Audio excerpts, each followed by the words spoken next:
भविष्य की आहट डॉक्टर रविंद्र अरजरिया। धर्म से लेकर राजनीति तक लगाए जा रहे मनमानियों के ठाके।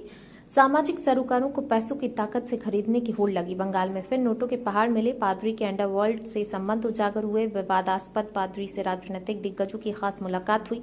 राजनीतिक दबदबे ने अपराधों के ग्राफ को ऊंचा करना शुरू किया। जिंदा जलाने वालों को कानून का भय जाता रहा है। ऐसी एक नहीं अनगिनत घटनाएं इन दिनों बेहद तेजी से सामने आई। कोलकाता के व्यापारी आमिर खान के 6 ठिकानों से मिले नोटों को गिनने के लिए अनेक मशीनों का उपयोग किया। इनमें आमिर खान सहित अनेक लोगों पर मामला दर्ज किया।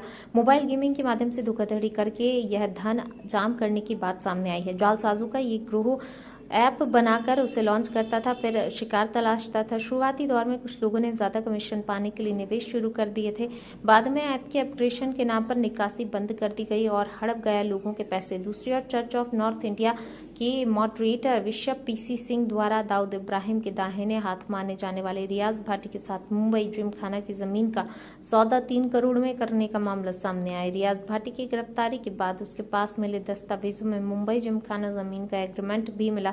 गहन जांच में सामने आया उत्तर प्रदेश, मध्य प्रदेश, पंजाब, राजस्थान, छत्तीसगढ़ में बिशप और उसके साथी अनेक जमीनें बेच चुके हैं, जबकि ये जमीनें सरकार ने लीज पर दी थी। विभिन्न 35 आपराधिक मामलों में बिशप पीसी सिंह को नामजद आरोपी बनाया। बिशप के जबलपुर स्थित आवास पर छापेमारी में अभी तक 9 लग्जरी गाड़ियां, 32 महंगी घड़ियां, बेशकीमती कपड़े, सोने के जेवरात सहित 14.5 लाख रुपए की विदेशी मुद्रा मिली है। बिशप मूल रूप से बिहार के समस्तीपुर जिले के निवासी हैं। उन्होंने धर्मांतरण करके ईसाई में प्रवेश लिया। उल्लेखनीय है, बिशप ने अपने निजी उपयोग हेतु पाल दिनाकरन का चार्टर्ड प्लेन को नागपुर हवाई अड्डे पर स्थायी रूप से पार्क कराया, जिसमें उसका परिवार उड़ान भरता है। उत्तर प्रदेश पुलिस ने गैंगस्टर पीटर बलदेव के साथ बिशप को सह आरोपी बनाया। वहीं राहुल गांधी ने भारत जोड़ो यात्रा के दौरान तमिलनाडु के कन्याकुमारी जिले में स्थित मुट्टी डिचन पराई चर्च के कैथोलिक पादरी जॉर्ज पोन्नैया के साथ खास मुलाकात की। इस मुलाकात का एक वीडियो वायरल हो रहा है, जिसमें राहुल गांधी पूछ रहे हैं, यीशु मसीह भगवान का एक रूप है, क्या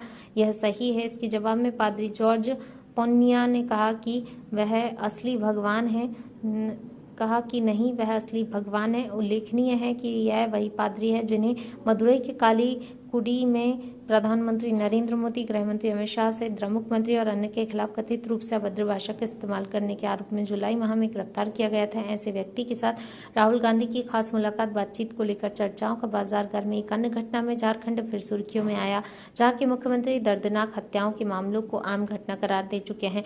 दुमका के बाद गढ़वा के बंशीधर नगर में दीपक सोनी को कमरुद्दीन ने सरेआम पेट्रोल डालकर जिंदा जला दिया।